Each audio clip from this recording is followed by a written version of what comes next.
ऐसी लड़की का सच्चा और दर्दनाक वाकया है जिसने अपनी जिंदगी को अपनी नफसानी ख्वाहिशात के नजर कर दिया और ऐसी बर्बाद हुई कि फिर संभल ना सकी।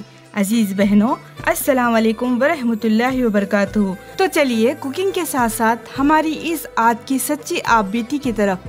आप बीती कुछ यूँ है कि जेल की सियाह जालिम सलाखों में इसे अपना दम घुटता महसूस हो रहा था। अपनों से जुदाई का गम नाकाबिले बर्दाश्त था।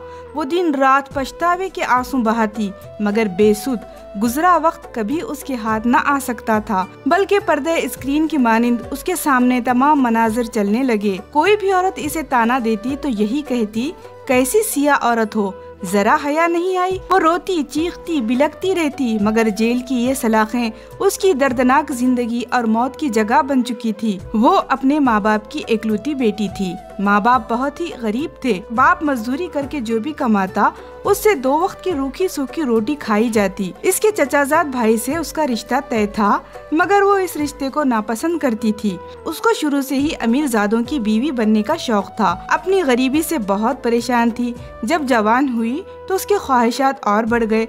उसने महल्ले के कुछ लड़कों से दोस्ती कर ली और उनसे अपनी जरूरत की चीजें मंगवाने लगी। वो अपने हुदूद को जानती थी। उसको सिर्फ बाहर की दुनिया घूमना था। जब बाप को उसकी इन हरकतों का इल्म हुआ तो उसने जबरदस्ती उसके चचाजाद रशीद से उसकी शादी कर दी। रशीद समोसों की रेडी लगाता था। शादी के शुरू में तो वो उसे अच्छा खिलाता रहा, मगर आहिस्ता आहिस्ता वही पुराने दिन आने लगे जब वो भूख से बेहाल हुआ करती थी। रशीद तो इसे बिल्कुल नापसंद था। वो इसे मोहब्बत से देखता भी तो वो इसे खूब डांटती, मगर रशीद इसको बहुत चाहता था और चाहता था कि अब उनकी औलाद भी हो जाए। मगर नाजिया जानती थी कि जो इसे पेट भर कर नहीं खिला सकता वो अपनी औलाद को क्या खिलाएगा। इसलिए उसने औलाद न होने की ठान ली और इस वजह से दोनों मियाँ बीवी में बहुत झगड़े होने लगे और रशीद उसको मारना शुरू कर दिया। रशीद का एक छोटा भाई यानी इसका देवर बशीर शहर की फैक्ट्री में काम करता था।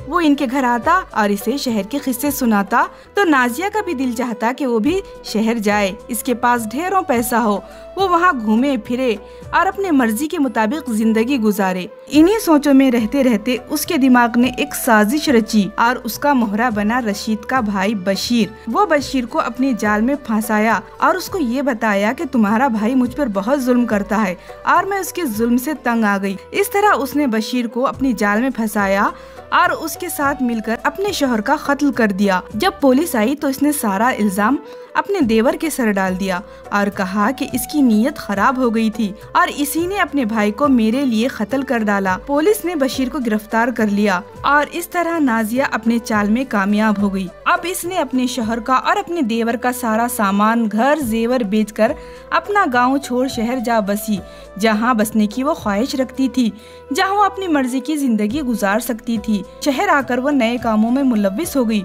शराब नोशी बेहयाई के काम इसकी जिंदगी का महवर बन चुके थे। इन काले धंधों में वो रात को काले कारनामे करती और थक कर सो जाती और माशरे के सामने वो ऐसी शरीफ औरत थी जिसका सुहाग जालिम देवर ने ही उजाड़ दिया और वो खुद धक्के खाते फिर रही है और अपना पेट फैक्ट्री में काम करके पाल रही है। वो पुलिस के शक के दायरे में थी और पुलिस उसके ऊपर तहकीकात करवा रही थी।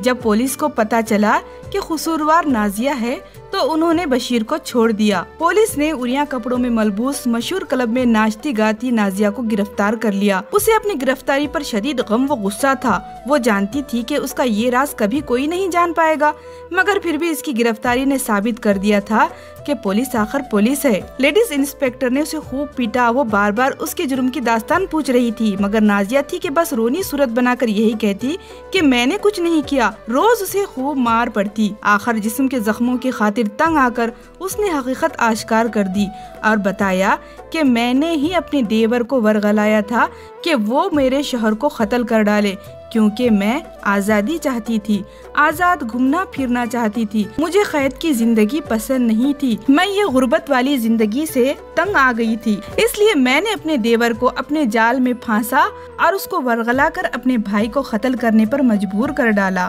इस तरह वो अपना बयान देते हुए फूट फूट कर रो दी।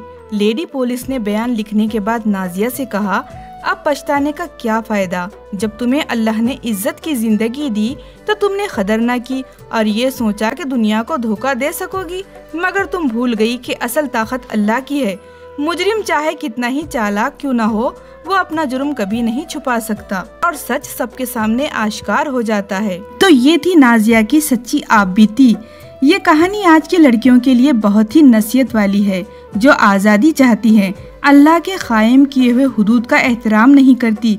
ये सोचती है कि आज़ादी बहुत बड़ी नेमत है, हालांकि ऐसी आज़ादी रुसवाई और जलालत का बायस है। अब ऐसी आज़ादी भी किस काम की जिसमें पछतावे के आंसू बहाने पड़े। तो ये थी आज की सबक आमोज आपबीती। फिर मिलते हैं एक नई रेसिपी और कहानी के साथ। अल्लाह हाफिज।